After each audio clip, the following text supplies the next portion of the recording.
ਨੇ ਜੀ ਅਸੀਂ ਮਾਫੀ ਵੀ ਚਾਹੁੰਦੇ ਹਾਂ ਜੇ ਅਸੀਂ ਸਾਰੀਆਂ ਤਾਂ ਇਨਕਲੂਡ ਨਹੀਂ ਕਰ ਸਕਦੇ, ਪਰ ਜਿਹਦੇ 'ਚ ਕੰਕਰੀਟਾਈਜ਼ ਕੀਤਾ ਹੁੰਦਾ ਹੈ ਕਿਸੇ ਵੀ ਕਨਕਲੂਜਨ ਨੂੰ ਜਾਂ ਸਾਨੂੰ ਲੱਗਦਾ ਹੈ ਕਿ ਗੁੱਡ ਫੂਡ ਫॉर ਥਾਟ ਹੈ, ਉਸ ਨੂੰ ਅਸੀਂ ਪਿਕ ਕਰਦੇ ਹਾਂ। ਔਰ ਇਹ ਸੈयद ਫਰਹਾਦ ਨਸੀਰ ਜ਼ਾਇਦੀ ਸਾਹਿਬ ਦੀ ਲਿਖਤ ਹੈ ਔਰ ਉਹਨਾਂ ਨੇ ਕਿਹਾ ਕਿ ਵੀ ਇਹ ਜਿਹੜਾ ਪੁਲਵਾਮਾ ਹੈ ਇਹ ਫਾਲਸ ਫਲੈਗ ਆਪਰੇਸ਼ਨ ਹੈ, ਮਤਲਬ ਇਹ ਬਿਲਕੁਲ ਝੂਠ ਜਿਹੜਾ ਇਸ ਕੋਈ ਨਹੀਂ। ਔਰ ਇਹਦੇ ਚੋਂ ਉਹਨਾਂ ਨੇ ਕਿਹਾ Modi trying to hit many birds with one stone.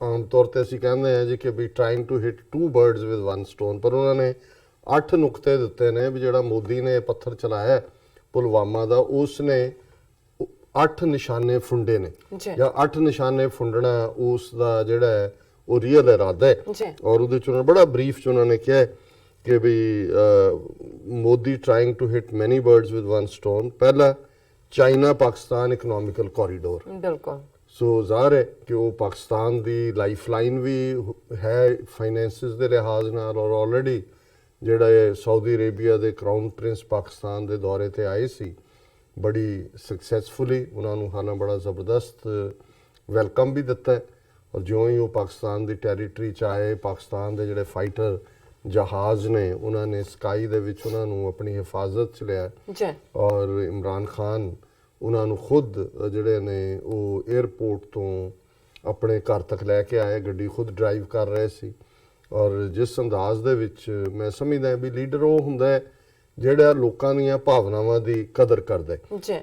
ਜਿੱਥੇ ਸਾਊਦੀ ਪ੍ਰਿੰਸ ਨੇ $20 ਬਿਲੀਅਨ ਦੇ ਜਿਹੜੇ ਨੇ ਉਹ ਸਾਈਨ ਕੀਤੇ ਐਗਰੀਮੈਂਟ, ਜਿਨ੍ਹਾਂ ਦੇ ਵਿੱਚ ਇੱਕ ਵੱਡਾ ਜਿਹੜਾ ਹੈ ਗਵਾਦਰ ਪੋਰਟ, ਕਿਉਂਕਿ ਚਾਈਨਾ ਪਾਕਿਸਤਾਨ ਇਕਨੋਮਿਕਲ ਕੋਰੀਡੋਰ ਦੀ ਜੇ ਜਿੰਦ ਜਾਨ ਹੈ ਤਾਂ ਗਵਾਦਰ ਪੋਰਟ ਹੈ, ਸੋ ਉਹਦੇ ਨੇੜੇ ਆਇਲ ਰਿਫਾਈਨਰੀ ਔਰ ਉੱਥੇ ਆਲਮੋਸਟ ਸ਼ਾਇਦ $8 ਬਿਲੀਅਨ ਕੇ ਕਿੰਨੇ ਦੀ ਇਨਵੈਸਟਮੈਂਟ ਹੈ। ਸੋ ਉਹ $20 ਬਿਲੀਅਨ ਜਿਹੜਾ ਹੈ ਉਹ ਪਾਕਿਸਤਾਨ ਦੇ ਵਿੱਚ ਇਨਵੈਸਟ ਹੋਏਗਾ ਆਉਣ ਵਾਲੇ ਸਾਲਾਂ 'ਚ। ਔਰ ਬੇਸ਼ੱਕ ਕੁਝ ਚੀਜ਼ਾਂ ਤੁਹਾਨੂੰ ਪੈਥੇਟਿਕ ਵੀ ਲੱਗਦੀਆਂ ਹੁੰਦੀਆਂ, ਮੈਨੂੰ ਥੋੜਾ ਜਿਹਾ ਪੈਥੇਟਿਕ ਵੀ ਲੱਗਾ ਕਿ ਇਮਰਾਨ ਖਾਨ ਜਿਵੇਂ ਬੈਗ ਸ਼ਬਦ ਤਾਂ ਮੈਂ ਨਹੀਂ ਕਹਿਣਾ ਚਾਹੁੰਦਾ ਪਰ ਤਰਲੇ ਲੈਣ ਵਾਲੀ ਗੱਲ ਸੀ, ਪਰ ਆਪਣੇ ਲੋਕਾਂ ਲਈ ਇਕਨੋਮਿਕਲ ਤਾਂ ਚਲੋ ਇੱਕ ਡਿਫਰੈਂਟ ਪਾਰਟ ਹੈ। ਹੁਣ ਇਸ ਵੇਲੇ 2000 ਤੋਂ ਜ਼ਿਆਦਾ ਲੋਕ ਜਿਹੜੇ ਨੇ ਪਾਕਿਸਤਾਨੀ ਮੂਲ ਦੇ ਉਹ ਸਾਊਦੀ ਅਰੇਬੀਆ ਦੀਆਂ ਜੇਲ੍ਹਾਂ ਵਿੱਚ ਨੇ, ਕੋਈ ਪੈਟੀ ਕ੍ਰਾਈਮ ਹੋਣਗੇ ਇੱਧਰ ਉੱਧਰ, ਔਰ 2.5 ਮਿਲੀਅਨ ਦੇ ਲਗਭਗ ਜਿਹੜੇ ਨੇ ਮੇਰਾ ਖਿਆਲ ਹੈ 2 ਜਾਂ 2.5 ਮਿਲੀਅਨ 25 ਲੱਖ ਪਾਕਿਸਤਾਨੀ ਉੱਥੇ ਜੌਬ ਕਰਦੇ ਨੇ। ਸੋ ਉਹਦੇ 'ਚ ਉਹਨਾਂ ਨੇ ਜਿਵੇਂ ਇੱਕ ਤਾਂ ਹੱਜ ਦੇ ਲਈ ਕਿ ਭਾਈ ਹੁਣ ਇਹਨਾਂ ਨੇ ਵੀ ਸਾਊਦੀ ਅਰੇਬੀਆ ਨੇ ਕੁਝ ਐਕਸਟਰਾ ਟੈਕਸ ਲਾਏ ਨੇ ਉਹਦੇ 'ਚ ਰਿਆਇਤ ਮੰਗੀ, ਪਰ ਉਹਨਾਂ ਨੇ ਕਿਹਾ ਵੀ ਉਹ ਜਿਹੜੇ ਨੇ ਜੇਲ੍ਹਾਂ 'ਚ ਬੰਦ ਉਹ ਵਿਚਾਰੇ ਗਏ ਤਾਂ ਕੰਮ ਲਈ ਸੀ, ਉਹਨਾਂ ਦੇ ਪਿੱਛੇ ਪਰਿਵਾਰ ਨੇ, ਬੀਵੀਆਂ ਨੇ, ਬੱਚੇ ਨੇ ਜਾਂ ਦੂਜੇ, ਤੇ ਉਹਨਾਂ ਤੇ ਕੋਈ ਅਨਾਇਤ ਕਰੋ, ਉਹਨਾਂ ਨੂੰ ਕੋਈ ਰਾਹਤ ਦਿਓ। ਔਰ ਮੈਂ ਇਹ ਖਬਰ ਬਾਅਦ ਦੇ ਵਿੱਚ ਦੇਖੀ ਕਿ ਜਾਣ ਤੋਂ ਪਹਿਲਾਂ ਉਹਨੇ ਕਰਾਊਨ ਪ੍ਰਿੰਸ ਨੇ ਸਾਰਿਆਂ ਨੂੰ ਰਿਲੀਜ਼ ਕਰ ਦਿੱਤਾ। ਹਾਂ, ਸੋ ਜਿਹੜੀ ਗੱਲ ਚਾਈਨਾ ਪਾਕਿਸਤਾਨ ਇਕਨੋਮਿਕਲ ਕੋਰੀਡੋਰ ਦੀ ਹੈ, ਸੋ ਇਹਦੀ ਟਾਈਮਿੰਗ ਜਿਹੜੀ ਪੁਲਵਾਮਾ ਦੀ ਹੈ ਉਦੋਂ ਹੋਣਾ ਜਦੋਂ ਕਿ ਕਰਾਊਨ ਪ੍ਰਿੰਸ ਪਾਕਿਸਤਾਨ 'ਚ ਹੈ। ਇਸ ਗੱਲ ਨੂੰ ਪੁਆਇੰਟ ਆਊਟ ਕਰਦਾ ਹੈ ਕਿ ਇਹ ਇਹਨਾਂ ਦਾ ਬਿਲਕੁਲ ਜਿਹੜਾ ਫਰਹਾਦ ਸਾਹਿਬ ਦਾ ਠੀਕ ਹੈ ਕਰਤਾਰਪੁਰ ਕੋਰੀਡੋਰ। ਔਰ ਕੱਲ ਦੀ ਜਿਹੜਾ ਡਿਸਕਸ਼ਨ ਵੀ ਸੀ ਉਹ 'ਚ ਅਸੀਂ ਕਿਹਾ ਜੀ ਇਹ ਹਿੰਦੂ ਸਵਾਲੋ ਹੀ ਨਹੀਂ ਕਰ ਸਕਦਾ Kartarpur corridor, Baba Nanak forest reserve ਬੱਲੋਕੀ ਦੇ ਵਿੱਚ Guru Nanak university international level ਦੀ ਬਣਾਉਣ ਦੀ ਗੱਲ। ਸੋ ਇਸ ਦੇ ਨਾਲ ਹੁਣ ਇਹ ਵੀ ਸਾਡੇ ਬਹੁਤ ਸਾਰੇ ਦਰਸ਼ਕਾਂ ਨੇ ਪੁੱਛਿਆ ਕਿ ਕਰਤਾਰਪੁਰ ਲਾਂਘੇ ਦਾ ਕੀ ਬਣੇਗਾ। ਸੋ ਮੈਨੂੰ ਇਹ ਲੱਗਦਾ ਹੈ ਕਿ ਵੀ ਆਲਰੇਡੀ ਹੁਣੇ 2-3 ਮਹੀਨੇ ਅਜੇ ਨਾ ਉੱਥੇ ਕੋਈ ਬਹੁਤੀ ਐਕਟੀਵਿਟੀ ਕਰਨਗੇ, ਚੋਣਾਂ ਤੱਕ ਦੇਖਣਗੇ ਵੀ ਇਹ ਕੀ ਕਰਦੇ ਨੇ, ਪਰ ਉਹਨੂੰ ਜੇ ਉਹ ਬਲੌਕ ਕਰਨਾ ਚਾਹਣ ਤੇ ਆਲਰੇਡੀ ਮਾਹੌਲ ਬਣਿਆ ਹੋਇਆ ਹੈ। ਔਰ ਜਿਹੜਾ ਵੀ ਕਹੇਗਾ ਸਿੱਖ, ਮੈਂ ਜਿਵੇਂ ਉਹਨਾਂ ਦਾ ਹਾਲ ਦੇਖ ਰਿਹਾ ਬਾਰਿੰਗ ਇਹ 2 ਪੋਲੀਟੀਸ਼ੀਅਨਸ ਦੇ ਬਹੁਤਿਆਂ ਦਾ, ਉਹ ਤਾਂ ਕਿਸੇ ਨੇ ਉਹਨਾਂ ਨੇ ਖੁਦ ਹੀ ਮੰਗ ਕਰਨੀ ਹੈ ਕਿ ਜੀ ਬੰਦ ਕਰ ਦਿਓ, ਇਹੀ ਉਹ ਚਾਹੁੰਦੇ ਨੇ ਬਿਲਕੁਲ ਕਿ ਵੀ ਇਹ ਤਾਂ ਪਾਕਿਸਤਾਨ ਨੇ ਇਹ ਕਰਤਾ ਉਹ ਕਰਤਾ। ਥਰਡ ਉਹਨਾਂ ਨੇ ਕਿਹਾ Kulbhushan Yadav hearing in international court of justice. ਮੈਂ ਵੈਸੇ ਜਦੋਂ 4-5 ਦਿਨ ਪਹਿਲਾਂ ਗੱਲ ਕੀਤੀ ਤੇ ਮੈਂ ICC ਕਿਹਾ ਸੀ, ਇੰਟਰਨੈਸ਼ਨਲ ਕ੍ਰਿਮੀਨਲ ਕੋਰਟ, ਪਰ ਬਾਅਦ 'ਚ ਮੈਂ ਫਾਈਂਡ ਆਊਟ ਕੀਤਾ ਵੀ ਜਿਹੜਾ ਕ੍ਰਿਮੀਨਲ ਕੋਰਟ ਦੀ ਡਿਫਰੈਂਟ ਮੈਂਡੇਟ ਹੈ, ਆਈ ਨਿਊ ਅਬਾਊਟ ਇਟ ਬਟ ਮੇਰੇ ਸਲਿਪ ਆਫ ਟੰਗ ਸੀ। ਸੋ ਆਲਰੇਡੀ ਅੱਜ ਤੋਂ ਇੰਟਰਨੈਸ਼ਨਲ ਕੋਰਟ ਆਫ ਜਸਟਿਸ ਦੇ ਵਿੱਚ ਕੁਲਭੂਸ਼ਣ ਯਾਦਵ ਜਿਹੜਾ ਇੰਟਰਨੈਸ਼ਨਲ ਟੈਰਰਿਜ਼ਮ ਲਈ ਜ਼ਿੰਮੇਵਾਰ, ਅਜੀਤ ਡੋਵਲ ਦਾ ਰਿਸ਼ਤੇਦਾਰ, ਬਲੋਚਿਸਤਾਨ 'ਚ 25 ਤੋਂ ਜ਼ਿਆਦਾ ਟੈਰਰਿਜ਼ਮ ਦੇ ਸੈਂਟਰ ਜਦੋਂ ਦਾ ਇਹ ਫੜਿਆ ਬਲੋਚਿਸਤਾਨ ਕੁਆਇਟ ਹੋ ਗਿਆ। ਹੁਣ ਕਿਉਂਕਿ ਇੰਡੀਆ ਦੇ ਉੱਤੇ ਆਣਾ ਕਿ ਵੀ ਇਹ ਕਿਵੇਂ ਗਵਾਂਢੀ ਦੇਸ਼ ਦੇ ਵਿੱਚ ਕਰ ਰਿਹਾ, ਸੋ ਉਹਨਾਂ ਨੇ ਆਲਰੇਡੀ ਪਾਕਿਸਤਾਨ ਦੇ ਖਾਤੇ 'ਚ ਜੈਸ਼-ਏ ਮੁਹੰਮਦ ਨੂੰ ਪਾ ਕੇ ਉਸ ਮਾਹੌਲ ਨੂੰ ਅਨਡੂ ਕਰਨ ਦੀ ਕੋਸ਼ਿਸ਼ ਕੀਤੀ ਹੈ। ਹਾਲਾਂਕਿ ਮੈਂ ਅੱਜ ਦੇਖ ਰਿਹਾ ਸੀ ਕਿ ਜਿਹੜਾ ਪਾਕਿਸਤਾਨ ਦਾ ਇੱਕ ਐਡਹੌਕ ਜੱਜ ਸੀ, ਉਹਨੂੰ ਹਾਰਟ ਅਟੈਕ ਹੋਇਆ ਜਾਂ ਪ੍ਰੋਸੀਡਿੰਗਸ ਕੀ ਹੋਣਗੀਆਂ ਬਾਅਦ 'ਚ ਦੇਖਿਆ ਜਾਏਗਾ। ਲੇਕਿਨ ਇਹਦੇ 'ਚ ਕੋਈ ਸ਼ੱਕ ਨਹੀਂ ਕਿ ਟਾਈਮਿੰਗ ਜਿਹੜੀ ਹੈ ਉਸ ਹੀਅਰਿੰਗ ਦੇ ਨਾਲ ਵੀ ਜੋੜੀ ਗਈ ਹੈ ਜਿਹੜੀ international court of justice Kulbhushan Yadav ਦੀ ਹੈ। ਚੌਥਾ, ਕਰਾਊਨ ਪ੍ਰਿੰਸ ਜਿਵੇਂ ਮੈਂ ਜ਼ਿਕਰ ਹੀ ਕੀਤਾ ਉਹਨਾਂ ਦੀ ਜਿਹੜੀ ਹੈ ਵਿਜ਼ਿਟ ਟੂ ਪਾਕਿਸਤਾਨ, ਇਹ ਆਲਰੇਡੀ ਡਿਸਕਸ ਕਰ ਲਿਆ। US Taliban piece negotiation, already America ਉੱਥੋਂ ਦੌੜਿਆ ਹੋਇਆ।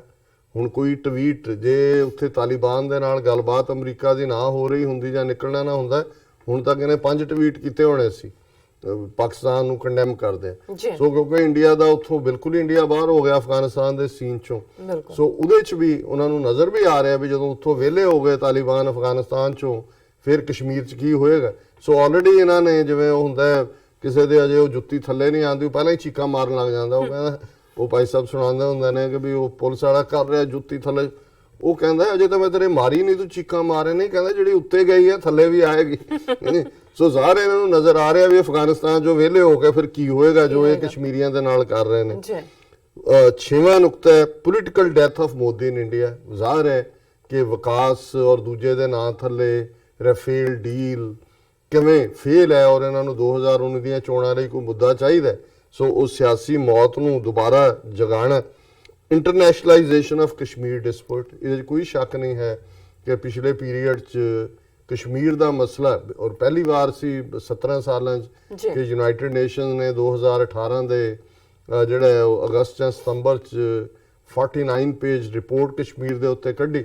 ਸੋ ਉਹਨੂੰ ਵੀ ਦੱਸਣਾ ਹੀ ਨਹੀਂ ਇਹ ਤਾਂ ਟੈਰਰਿਜ਼ਮ ਹੈ ਜੀ, ਇਹ ਤਾਂ ਸੁਸਾਈਡਲ ਬੰਬਿੰਗ ਹੈ ਜੀ, ਇਹ ਤਾਂ ਪਾਕਿਸਤਾਨ ਕਰ ਰਿਹਾ ਜੀ। ਔਰ 8ਵਾਂ ਨੁਕਤਾ ਉਹਨਾਂ ਨੇ ਦਿੱਤਾ ਹੈ Pakistan stability and developing economy, ਕਿ ਪਾਕਿਸਤਾਨ ਦੇ ਵਿੱਚ ਜਿਹੜੀ ਸਟੇਬਿਲਿਟੀ ਆ ਰਹੀ ਹੈ ਉਹ ਇਮਰਾਨ ਖਾਨ ਦਿਨ ਰਾਤ ਕੋਸ਼ਿਸ਼ ਕਰ ਰਹੇ ਨੇ। ਉਹਨਾਂ ਦੇ ਕੋਲ $8-9 ਬਿਲੀਅਨ ਹੀ ਹੈ ਉਹਨਾਂ ਦੀ ਫੋਰਨ ਐਕਸਚੇਂਜ ਰਿਜ਼ਰਵ, ਪਰ ਰਿਵਾਈਵ ਕਰਨ ਦੇ ਲਈ ਆਲਰੇਡੀ ਜੇ ਸਾਊਦੀ ਅਰੇਬੀਆ ਦੀ $20 ਬਿਲੀਅਨ ਦੀ ਇਨਵੈਸਟਮੈਂਟ ਹੁੰਦੀ ਹੈ, ਚਾਈਨਾ ਵੀ ਕੁਝ ਜਿਹੜਾ ਹੈ ਉਹ ਕੁਛ ਨਾ ਕੁਛ ਝਾੜੇਗਾ ਔਰ ਮਾੜਾ ਮੋਟਾ ਜਿਹੜਾ ਹੈ ਉੱਥੇ ਕਲੀਨ ਵੀ ਸਿਸਟਮ ਹੋਣ ਜਾ ਰਿਹਾ। ਸੋ ਇਹ ਕਹਿ ਕੇ ਉਹਨਾਂ ਨੇ ਕਿਹਾ thanks a lot for your precious time, God bless you and your entire team, Pakistan ਜ਼ਿੰਦਾਬਾਦ, ਖਾਲਿਸਤਾਨ ਜ਼ਿੰਦਾਬਾਦ। ਸੋ ਸੈਯਦ ਫਰਹਾਦ ਸਾਹਿਬ ਤੁਹਾਡਾ ਬਹੁਤ ਬਹੁਤ ਸ਼ੁਕਰੀਆ, ਤੁਸੀਂ ਵੀ ਕੁਝੇ ਦੇ ਵਿੱਚ ਹੀ ਸਮੁੰਦਰ ਬੰਦ ਕੀਤਾ ਔਰ ਇਹਨਾਂ 8 ਨੁਕਤਿਆਂ ਦੇ ਵਿੱਚ ਇਸ ਸਾਰੇ ਦੀ ਜਿਹੜੀ ਹੈ ਕਿ ਵੀ ਕੀ ਇੰਟੈਂਟ ਹੈ ਔਰ ਕੀ ਫਾਇਦਾ ਉਹਦੇ ਚੋਂ ਚੁੱਕਣਾ ਚਾਹੁੰਦੇ ਨੇ ਇਸ ਨੂੰ ਬਿਆਨ ਕੀਤਾ। ਜੀ ਡਾਕਟਰ ਸਾਹਿਬ, ਮੇਰੇ ਕੋਲ ਟਾਈਮ ਹੋ ਗਿਆ, ਅਸੀਂ ਅੱਜ ਦੇ ਵਿਚਾਰ ਦੇ ਚਲੇ ਜਾਂਦੇ ਹਾਂ। ਨਹੀਂ ਤੁਸੀਂ ਪੜ੍ਹ ਲਓ, ਹੁਣ ਮੈਂ ਨਹੀਂ ਅੱਗੇ ਜਾਂਦਾ ਜੀ। ਠੀਕ ਹੈ, ਮੈਂ ਦੇਖਦੀ ਹਾਂ।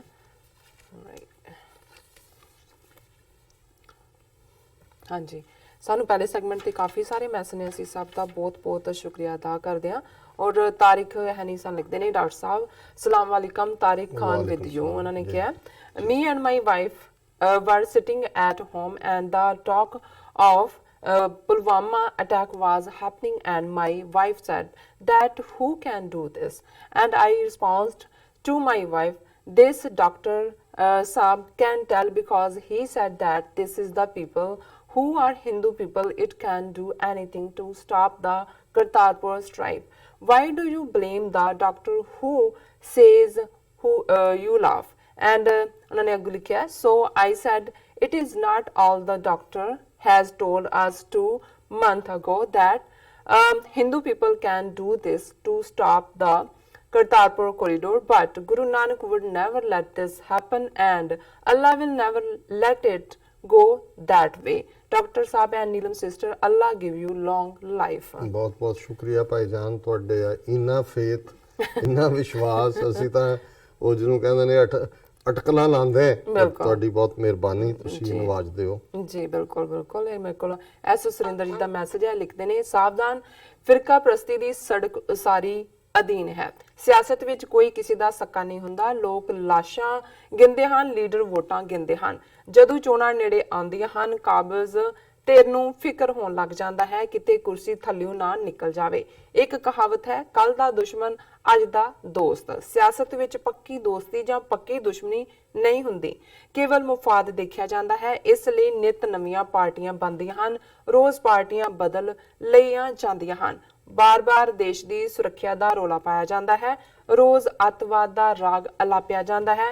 ਘਪਲੇ ਲੁਕਾਏ ਜਾਂਦੇ ਹਨ। ਕਾਲਾ ਧਨ ਵਿਦੇਸ਼ੀ ਬੈਂਕਾਂ ਵਿੱਚ ਜਮ੍ਹਾਂ ਕੀਤਾ ਜਾਂਦਾ ਹੈ। ਵਿਕਾਸ ਵੱਲੋਂ ਲੋਕਾਂ ਦਾ ਧਿਆਨ ਮਜ਼ਹਬ ਵਾਲੇ ਪਾਸੇ ਮੋੜਿਆ ਜਾਂਦਾ ਹੈ। ਵਿਕਾਸ ਦੀ ਜਗ੍ਹਾ ਮਜ਼ਹਬੀ ਫਿਰਕਾ ਪ੍ਰਸਤੀ ਦੀ ਕੰਧ ਉਸਾਰੀ ਜਾਂਦੀ ਹੈ। ਆਮ ਲੋਕ ਸਦਾ ਰੋਜ਼ੀ ਰੋਟੀ ਲਈ ਜੂਝਦੇ ਹਨ।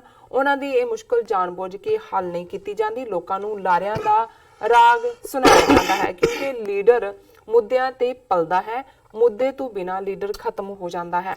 ਦੁਨੀਆ ਦੇ ਧਨੀ ਦੇਸ਼ਾਂ ਦੇ ਲੋਕਾਂ ਦੀ ਖੁਸ਼ਹਾਲੀ ਦਾ ਮੁੱਖ ਕਾਰਨ ਉੱਥੇ ਰੋਟੀ ਰੋਜ਼ਗਾਰ ਦਾ ਮਸਲਾ ਹੱਲ ਹੋ ਗਿਆ ਹੈ। ਧਨੀ ਦੇਸ਼ਾਂ ਦੇ ਲੋਕ ਆਰਥਿਕ ਤੌਰ ਤੇ ਖੁਸ਼ਹਾਲ ਹਨ ਅਤੇ ਲੋਕ ਅਖੌਤੀ ਲੀਡਰਾਂ ਮਜ਼ਹਬੀ ਆਗੂਆਂ ਤੋਂ ਦੂਰ ਚਲੇ ਜਾਂਦੇ ਹਨ। ਰੁਜ਼ਗਾਰ ਨੇ ਲੋਕਾਂ ਦੇ ਮਸਲੇ ਹੱਲ ਕਰ ਦਿੱਤੇ ਹਨ। ਗਰੀਬ ਦੇਸ਼ਾਂ ਦੇ ਮਜ਼ਹਬੀ ਲੀਡਰ ਸਿਆਸੀ ਲੀਡਰ ਗਰੀਬ ਲੋਕਾਂ ਦੇ ਸਿਰ ਤੇ ਪਲਦੇ ਹਨ। ਇੱਕ ਵਾਰ ਮੈਨੂੰ ਇੱਕ ਫੌਜੀ ਭਰਾ ਨੇ ਕਿਹਾ ਸੀ, ਫੌਜ ਵਿੱਚ ਗਰੀਬ ਘਰਾਂ ਦੇ ਬੱਚੇ ਜਾਂਦੇ ਹਨ, ਅਮੀਰ ਘਰਾਂ ਦੇ ਲੋਕ ਫੌਜ ਵਿੱਚ ਨਹੀਂ ਜਾਂਦੇ। ਖੂਨ ਕਾ ਬਦਲਾ ਖੂਨ, ਇਹ ਨਾਰੇ 35 ਸਾਲ ਪਹਿਲਾਂ ਲੱਗੇ ਸਨ, ਅੱਜ ਫੇਰ ਲੱਗ ਰਹੇ ਹਨ।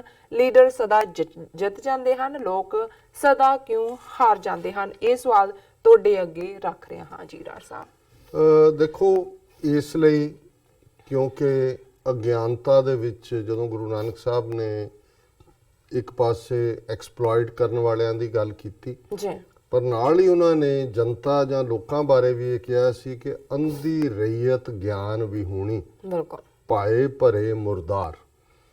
ਕਿ ਇੱਕ ਤਾਂ ਰਈਅਤ ਦੇ ਵਿੱਚ ਗਿਆਨ ਨਹੀਂ ਹੈ, ਨੌਲੇਜ ਨਹੀਂ ਹੈ, ਆਪਣੇ ਆਪ ਨੂੰ ਛੋਟੀਆਂ ਚੀਜ਼ਾਂ ਦੇ ਨਾਲ ਜੁੜੇ ਹੋਏ ਨੇ, ਕੁਨਬਾ ਪ੍ਰਸਤੀ, ਛੋਟੇ ਲਾਭ। ਸਾਡੇ ਉਹਨਾਂ ਮੁਲਕਾਂ ਦੇ ਵਿੱਚ ਸ਼ਰਾਬ ਔਰ ਪੈਸੇ ਲੈ ਕੇ ਵੋਟਾਂ ਪਾਉਣ ਦੀ ਗੱਲ, ਤੇ ਜੇ ਰਈਅਤ ਅੰਨੀ ਹੈ ਤੇ ਫਿਰ ਭਾਏ ਭਰੇ ਮੁਰਦਾਰ, ਔਰ ਉਹਨਾਂ ਦਾ ਜਿਹੜਾ ਜੀਵਨ ਸਟਾਈਲ ਹੈ ਉਹਦੇ 'ਚ ਵੀ ਹਰਾਮ ਹੈ, ਉਹ ਹਲਾਲ ਨਹੀਂ ਹੈ, ਔਰ ਉਸ ਦੀ ਅੱਗ ਦੇ ਵਿੱਚ ਉਹ ਸੜਦੇ ਨੇ ਗਰੀਡ ਦੇ। ਸੋ ਕੁੱਲ ਮਿਲਾ ਕੇ, ਔਰ ਇਹ ਗੱਲ ਪਲੇਟੋ ਨੇ ਬਹੁਤ ਪਹਿਲਾਂ ਕਹੀ, 2500 ਸਾਲ ਪਹਿਲਾਂ, ਕਿ ਪੀਪਲ ਗੈਟ ਦਾ ਲੀਡਰ ਵਟ ਦੇ ਡਿਜ਼ਰਵ। ਬਹੁਤ ਵਾਰ ਅਸੀਂ ਵੀ ਕਹਿੰਦੇ ਹਾਂ ਜੀ ਸਾਨੂੰ ਲੀਡਰ ਮਿਲ ਜਾਏ, ਕੌਮ ਤਾਂ ਬਹੁਤ, ਇਹ ਵੀ ਨਹੀਂ ਹੈ, ਸ਼ਾਇਦ ਗੱਲ ਸਾਰੀ ਠੀਕ ਨਹੀਂ ਹੈ। ਗੱਲ ਅਲਟੀਮੇਟਲੀ ਇਹ ਹੈ ਵੀ ਜਦੋਂ ਇੱਕ ਮਾਸ਼ਰਾ ਜਾਂ ਇੱਕ ਸਰਾਊਂਡਿੰਗ ਜਾਂ ਸੁਸਾਇਟੀ ਟੋਟਲੀ ਕਰਪਟ ਹੁੰਦੀ ਚਲੀ ਜਾਂਦੀ ਹੈ ਤੇ ਫਿਰ ਉਸ ਚੋਂ ਉਸ ਕਿਸਮ ਦੇ ਲੋਕ ਹੀ ਨਿਕਲਦੇ ਨੇ। ਔਰ ਲੋਕਾਂ ਨੂੰ ਵੀ ਉਹ ਧੋਖਾ, ਉਹਨਾਂ ਲੋਕਾਂ ਚੋਂ ਆਏ ਹੁੰਦੇ ਨੇ, ਉਹ ਧੋਖਾ ਦੇ ਕੇ ਫਿਰ ਭੁੱਲ ਭੱਲ ਜਾਂਦੇ ਨੇ, ਧੋਖਾ ਖਾਣ ਵਾਲੇ ਵੀ ਭੁੱਲ ਜਾਂਦੇ ਨੇ, ਔਰ 2-4 ਸਾਲ ਬਾਅਦ ਉਹਦੇ ਚੋਂ ਹੀ, ਜਿਹਨੂੰ ਕਹਿੰਦੇ ਨੇ ਜੀ ਹਿਸਟਰੀ ਰਿਪੀਟਸ ਇਟਸੈਲਫ। ਇਹ ਨਹੀਂ ਹੈ ਵੀ ਕੋਈ ਹਿਸਟਰੀ ਕੋਈ ਆਪਣੇ ਆਪ ਨੂੰ ਕੋਈ ਪੁੱਠਾ ਲਟਕਣ ਲੱਗ ਜਾਂਦੀ ਹੈ, ਕਿਉਂਕਿ ਵੀ ਡੋਂਟ ਲਰਨ ਫਰਮ ਦਾ history, we don't learn from these people ਜਿਹੜੇ ਲੋਕ ਸੈਲਫਿਸ਼ ਨੇ ਔਰ ਖੁਦਗਰਜ਼ ਨੇ, ਔਰ ਉਹਦੀ ਅਸੀਂ ਫਿਰ ਸਜ਼ਾ ਪਾਉਂਦੇ। ਜੀ ਡਾਕਟਰ ਸਾਹਿਬ, ਹੁਣ ਤੋਂ ਸਾਡੇ ਦਰਸ਼ਕਾਂ ਦੱਸ ਦਿਓ ਅੱਜ ਦਾ ਵਿਚਾਰ।